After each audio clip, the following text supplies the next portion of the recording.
Memórias Póstumas de Brás Cubas, nós estamos no capítulo 141, intitulado Os Cães. Mas, enfim, que pretendes fazer agora? Perguntou-me Quincas Borba, indo pôr a xícara vazia no parapeito de uma das janelas. Não sei, vou meter-me na Tijuca, fugir aos homens, estou envergonhado, aborrecido. Tantos sonhos, meu caro Borba, tantos sonhos e não sou nada. Nada? Interrompeu-me Quincas Borba com um gesto de indignação. Para distrair-me, convidou-me a sair. Saímos para os lados do engenho velho. Íamos a pé, filosofando as coisas. Nunca me há de esquecer o benefício desse passeio. A palavra daquele grande homem era o cordial da sabedoria. Cuidado que aqui cordial não é afável, sincero, né? Cordial aqui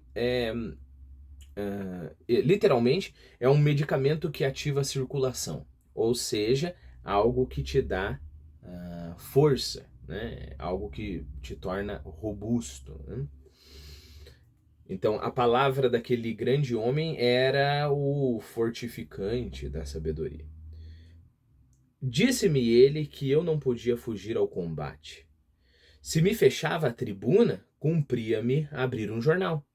Chegou a usar uma expressão menos elevada, mostrando assim que a língua filosófica podia, uma ou outra vez, retemperar-se no calão do povo.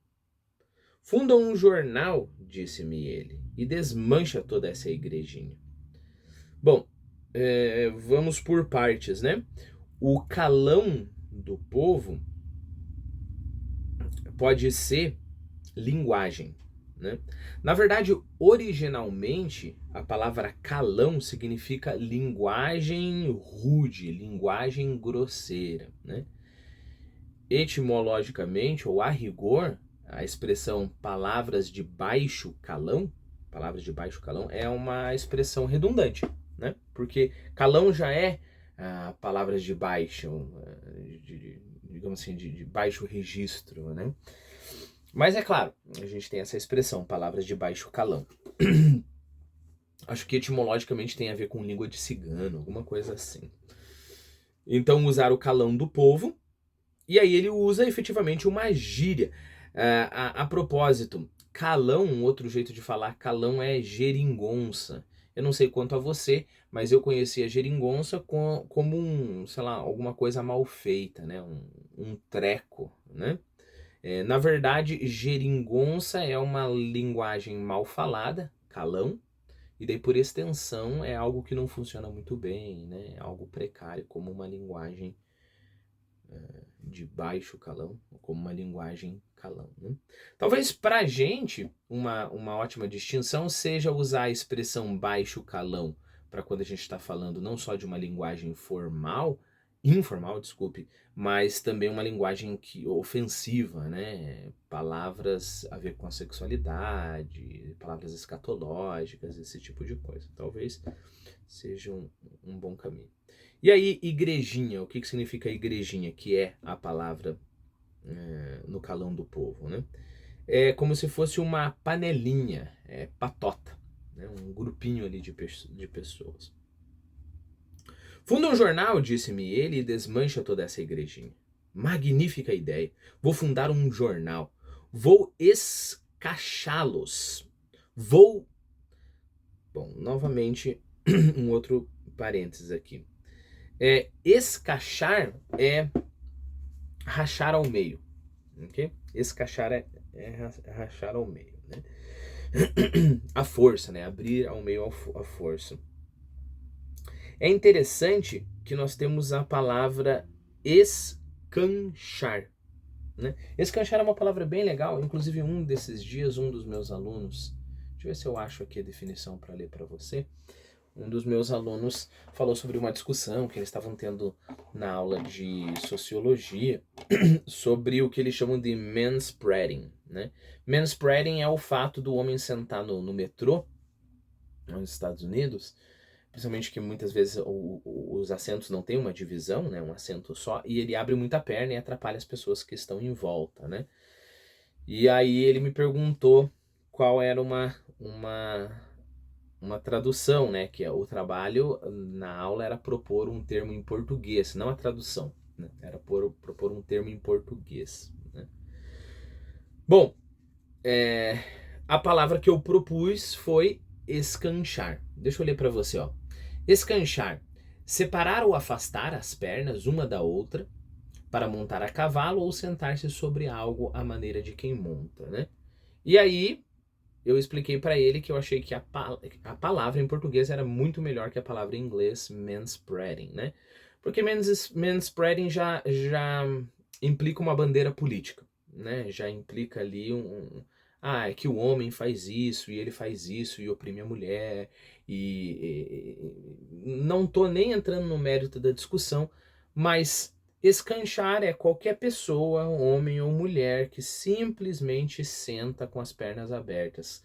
Não sei se ele faz isso porque ele acha que ele é a pessoa mais importante, porque ele oprime, porque ele né, o predador, entendeu?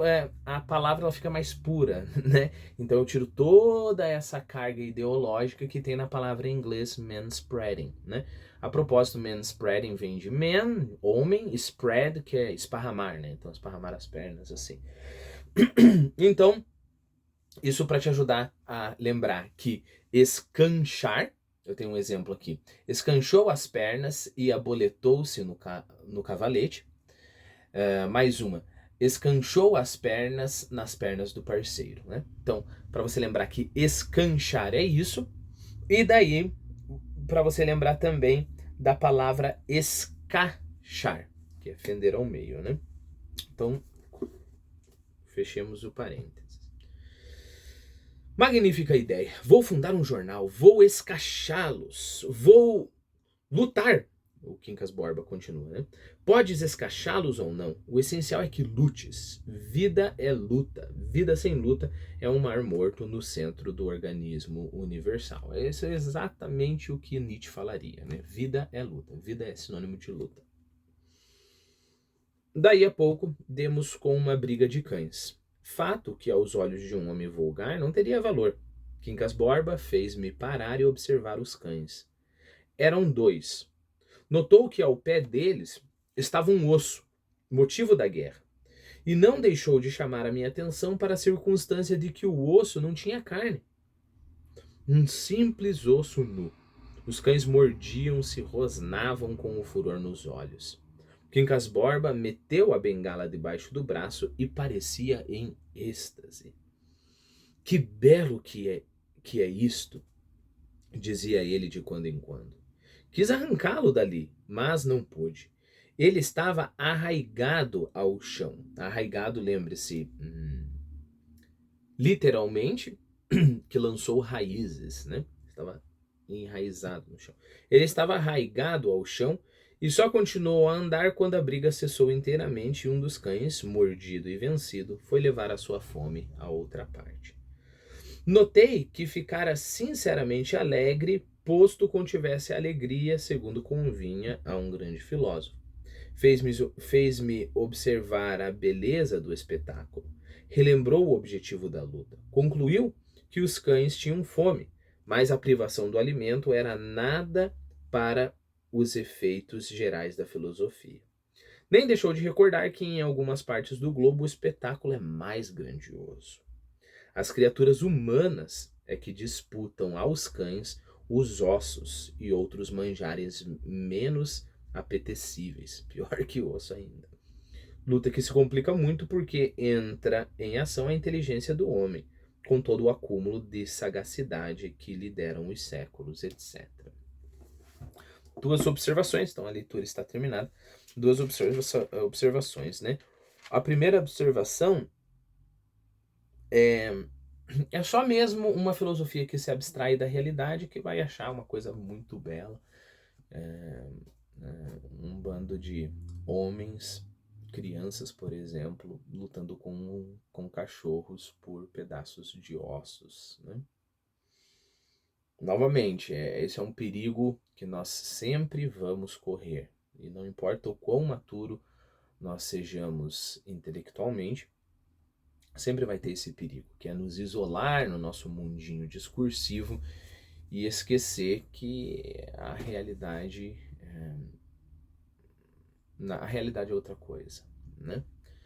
Então, não é nem pensar que eu não posso tentar entender essa realidade, ou seja, negar totalmente o mundo discursivo, mas também não é nem tanto a terra e nem tanto ao mar, e também, então, ou seja, nem só viver sem tirar conclusões alguma, ou seja, sem usar a minha grande capacidade intelectual.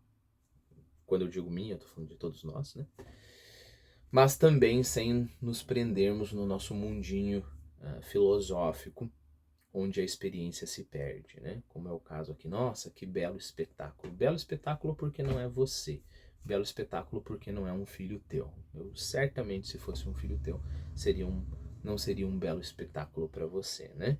E se você chegasse ao ponto, e isso acontece, de estar tão deturpado que você acharia belo um filho teu lutando por um pedaço de osso com um cachorro, então você já se perdeu, né? Você já se perdeu para a realidade, né? E se perder para a realidade é ficar no seu mundinho, é ficar na sua própria criação, né? Eu sempre gosto de lembrar o Aino Lindale do Tolkien, né? No Silmarillion, do Tolkien. Tolkien é o cara, você conhece, né? Que escreveu O Hobbit e O Senhor dos Anéis. Um dos grandes escritores, os maiores escritores do século XX. E no Aino Lindale, você tem ali...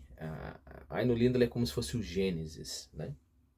E uma coisa que um dos anjos ali faz é ficar impaciente com a criação de Ilúvatar. Ilúvatar é o Deus, né? E aí o que esse anjo que está impaciente, o nome dele é Melkor, o que ele faz? Ele vai para os lugares vazios e ele começa a fazer a sua própria criação, né? E esse é o pecado dele. É por isso que ele é um anjo caído, né?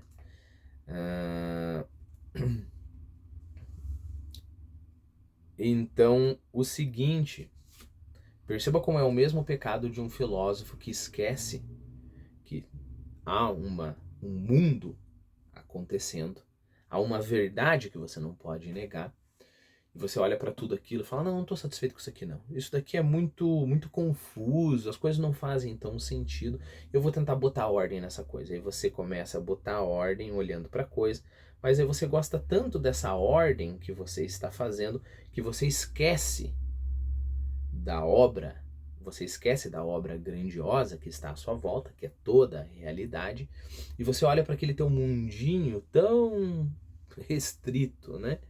Aquele teu mundinho filosófico, e você fala, a realidade é assim, né? E aí o que você fez? Você fez exatamente o que Melkor fez, né? Esquece. A Aino Lindale é colocada em termos musicais. Eu ainda vou ler a Aino Lindale aqui no canal, uma das obras mais belas, é tipo 10 páginas, mas uma das coisas mais belas na literatura. E a Aino Lindale é colocado em termos musicais, né? Então o que Melkor faz? Ele esquece dessa sinfonia infinitamente complexa em que ele era apenas uma pequena parte. Parte esta que não entende o todo, né? Cada um dos Ainur, cada um dos anjos, digamos assim, lá,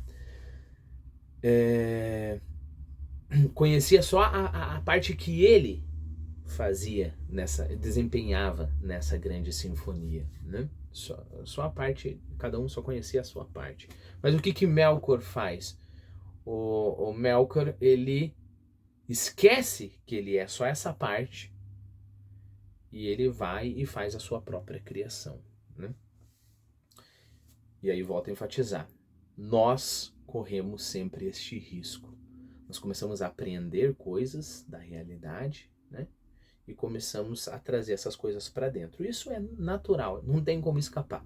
né? A gente sempre, a propósito, você sempre vai estar nessa tensão daqui até o resto da tua vida. Então eu começo a trazer coisas da realidade, eu começo a ser alimentado por essa verdade, por essa grande sinfonia que abrange todos nós, mas em vez de sempre pensar eu vou ser eternamente dependente desta verdade, da realidade que está me circundando, eu penso com tudo aquilo que eu peguei, eu olho, coloco aquilo dentro de mim e volto os meus olhos para dentro de mim mesmo. E aí só consigo ver as coisas através da lente do que eu criei ali, né? E aí, e é isso que é o maior perigo, é só assim que você consegue ver uma criança disputando um pedaço de osso com um cachorro e achar isso belo. Ah, talvez você pode falar, não, você está indo longe demais, né? Poxa, o cara ali é só um pensamento. Não, não, não, meu filho. Isso é a coisa mais perigosa que existe na humanidade. Vamos imaginar duas pessoas. Um é brutão, né? Um animal, um homem animal.